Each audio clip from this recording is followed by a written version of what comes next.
सुप्रभात बच्चों। आज हम एक बहुत ही सुंदर और प्रेरणादायी कविता पढ़ने वाले हैं जिसका शीर्षक है कांटों में राह बनाते हैं, जो एक ओजस्वी राष्ट्रभक्त कवि श्री रामधारी सिंह दिनकर के द्वारा रचित है। कविता पढ़ने से पूर्व आइए एक नजर डालते हैं कवि के जीवन पर। श्री रामधारी सिंह दिनकर का जन्म 23 सितंबर 1908 को सिमरिया, जिला मुंगेर, बिहार में एक सामान्य किसान परिवार में हुआ था। वे एक ओजस्वी राष्ट्रभक्त कवि थे। दिनकर 2 वर्ष के थे जब उनके पिता का देहांत हो गया। उनका तथा उनके भाई बहनों का पालन पोषण उनकी माताजी ने किया। उन्हें पद्म विभूषण, साहित्य अकादमी तथा भारतीय ज्ञानपीठ पुरस्कार प्रदान किया गया।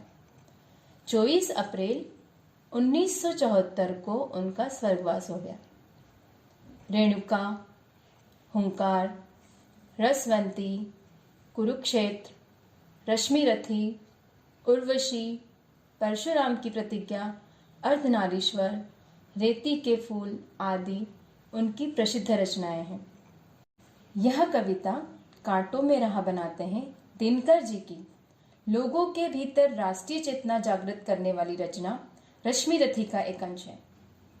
आइए जानते हैं कि कवि कविता के माध्यम से हमें क्या समझाना चाहते हैं।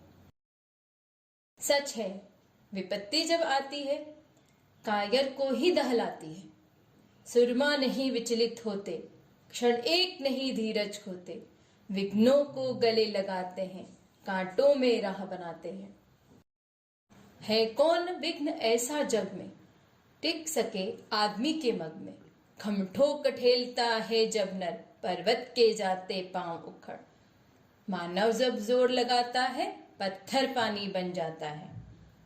गुण बड़े एक से एक प्रखर, है छिपे मानवों के भीतर, मेहंदी में जैसे लाली हो, वर्तिका बिच उजियाली हो। बत्ती जो नहीं जलाता है, रोशनी नहीं वह पाता है।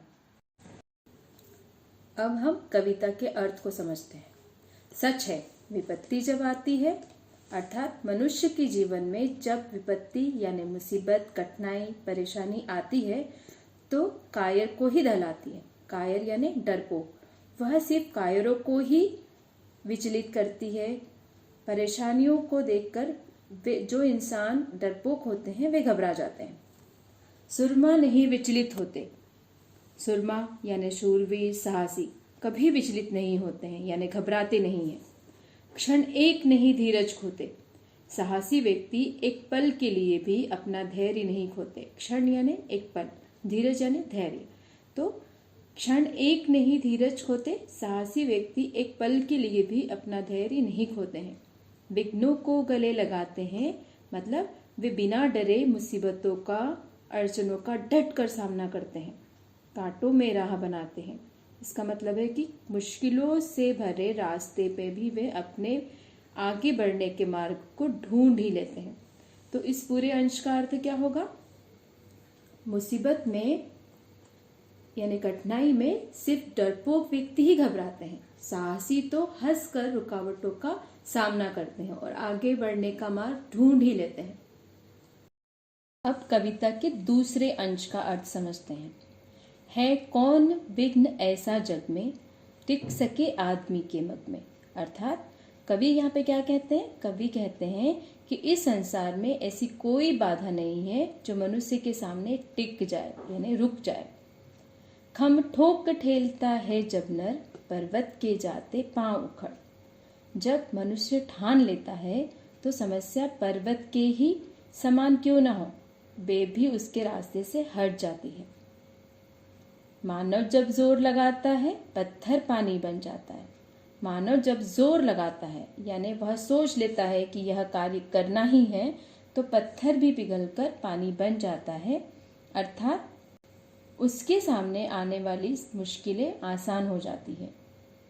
तो इस पूरे अंश का अर्थ क्या होगा? इस संसार में ऐसी कोई बाधा नहीं जो व्यक्ति के सामने टिक सके या उसे जीवन में आगे बढ़ने से रोक सके। जब मनुष्य ठान लेता है तो बड़ी बड़ी मुश्किलें भी उसके मार्ग से हट जाती है। मनुष्य जब साहस और धैर्य के साथ जोर लगाता है तो मुश्किलें भी आसान हो जाती है। इसीलिए मनुष्य को बिना डरे, बिना घबराए अपने मार्ग में आने वाली मुसीबतों का सामना डट कर करना चाहिए। जो व्यक्ति ऐसा करते हैं वे अपने जीवन में हमेशा सफल होते हैं। अगले अंश का अर्थ समझते हैं। अंश का मतलब क्या होता है? कविता का अगला भाग। गुण बड़े एक से एक प्रखर है छिपे मानवों के भीतर। कवि कहते हैं कि मनुष्यों में एक से बढ़कर एक तीव्र गुण छिपे हुए हैं। प्रखर का मतलब होता है तीव्र। मेहंदी में जैसे लाली हो, वर्तिका बीच उजियाली हो। यहाँ कवि मेहंदी और वर्तिका यानी दिए की बाती का उदाहरण देते हुए हमें समझाते हैं कि जिस प्रकार मेहंदी में लालिमा यानी लाल रंग छुपा होता है और दिए की बाती में प्रकाश यानी रोशनी छुपी होती है, जो वह उसे जलाने पर ही प्राप्त कर सकता है। इस अंश का अर्थ क्या होगा वो देखते हैं। कवि हमें यह समझाना चाहते हैं कि जिस प्रकार प्रकाश प्राप्त करने के लिए बत्ती यानी दिया जलाना आवश्यक है, उसी प्रकार जो मनुष्य अपने भीतर छुपे हुए गुणों को पहचान कर यानी अपनी योग्यताओं को पहचान कर, अपनी क्षमताओं को पहचान कर धैर्य और साहस के साथ आगे बढ़ते हैं, वे अपने जीवन में यानी अपने लक्ष्य को प्राप्त कर सकते हैं और सफल हो जाते हैं। तो बच्चों, हमने आज क्या सीखा कि हमें मुसीबतों का सामना बिना घबराए साहस और धैर्य पूर्वक करना चाहिए। हम अपनी क्षमताओं को पहचान कर उनका उपयोग कर आसानी से अपने जीवन में आगे बढ़ सकते हैं, सफल हो सकते हैं। तो आइए अब हम इसे एक उदाहरण के माध्यम से भी समझते हैं। हेलन केलर एक सुप्रसिद्ध लेखिका थी। उनका नाम तो आपने सुना ही होगा। किसी कारणवश वे बचपन में ही दृष्टिहीन और बधिर हो गई थी, यानी वे देख नहीं सकती थी और सुन भी नहीं सकती थी। परंतु बड़े होने पर उन्होंने अपनी इस समस्या को अपनी मजबूरी नहीं बनने दिया। दृढ़ इच्छा शक्ति और आत्मविश्वास के साथ उन्होंने अनूठी मिसाल कायम की। उन्होंने कई भाषाएं सीखी, कई ग्रंथ लिखे और कुछ ग्रंथों यानी पुस्तकों का उन्होंने ब्रेल लिपि में अनुवाद किया, जिससे विश्व में अनेक दृष्टिहीन व्यक्तियों को इसका लाभ मिल रहा है।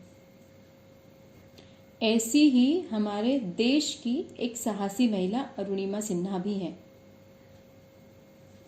वैसे तो वह एक वॉलीबॉल की राष्ट्रीय स्तर की खिलाड़ी थी, परंतु एक रेल यात्रा के दौरान दुर्घटनावश उन्होंने अपना एक पैर गंवा दिया। वह तो एक खिलाड़ी थी, उन्होंने अपनी इस शारीरिक कमजोरी को बाधा नहीं बनने दिया और उन्होंने निश्चय किया कि मैं माउंट एवरेस्ट की चढ़ाई करूंगी। और उन्होंने अपनी दृढ़ इच्छा शक्ति यानी विल पावर के साथ, साहस के साथ यह कर दिखाया। वे यहीं नहीं रुकी, उन्होंने कई अन्य देशों के पर्वत शिखरों पर भी अपना परचम फहराया। परचम यानी तिरंगा फहराया। इसी तरह हमारे जीवन में कोई कठिनाई या समस्या आती है तो उसका समझदारी से, धैर्यपूर्वक, आत्मविश्वास के साथ हमें सामना करना चाहिए, तभी हमें सफलता मिलती है। तो हमने आज क्या सीखा कि हमें मुसीबतों का सामना बिना घबराए साहस और धैर्य के साथ करना चाहिए। हम अपनी क्षमताओं को पहचान कर उनका उपयोग कर आसानी से अपने जीवन में आगे बढ़ सकते हैं और सफल हो सकते हैं। मुझे उम्मीद है कि आपको इस कविता का अर्थ अच्छे से समझ में आ गया होगा। धन्यवाद। आपका दिन शुभ रहे।